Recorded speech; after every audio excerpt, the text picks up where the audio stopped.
Gerardo Sundani, student leader, so naturally student activist.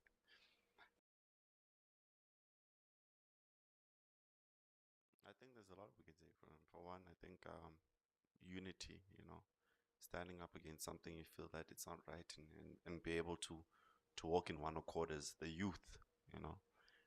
I think most of the time as South Africans, we we forget that we need to find something which is an injustice and stand together.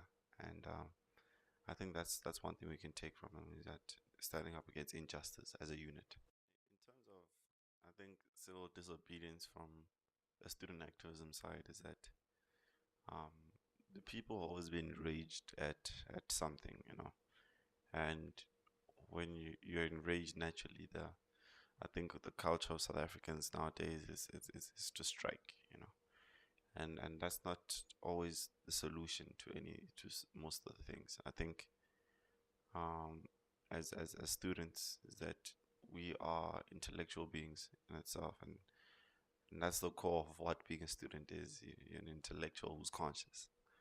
So there are always other ways to further a cause. And in 2014 per se, and also moving on into the future, I think we need to find ways and we need to be innovative beings, which, Class of 77 created a platform whereby they didn't have much. Now we have technology, we have different sort of advancements in terms of social media, or in terms of reaching out to the world, even.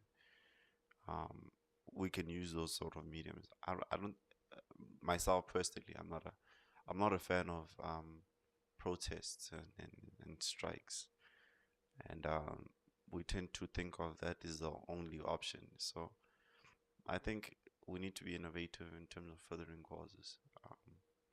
So yeah, that's how I feel about protests right now.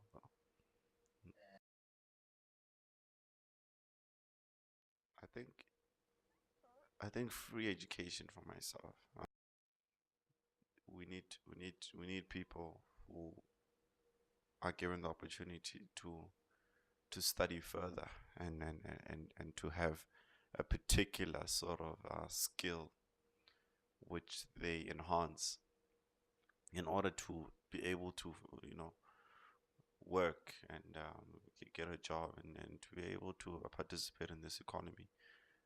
Because as soon as you shut down education, you shut down people's opportunity to actually participate in this economy that we live in. And I think that's when we get a whole lot of misguided, I'm not going to say political parties, but we get a whole lot of misguided movements where it becomes about fighting for 1.4 increase in terms of minimum wage, which is very misguided.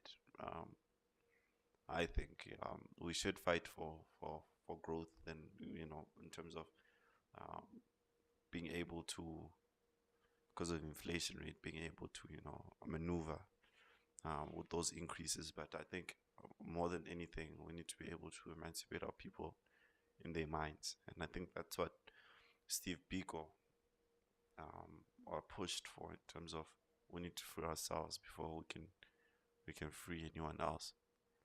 And I think the only way you can do that is through knowledge and being able to know what is this economy we live in. Because you can give someone keys to the gate, but as soon as they walk in and they don't know the terrain, that terrain becomes useless, and it eventually dies out. So I think all in all, we need to be conscious beings, and say, okay, education is the most important, and we strive for that.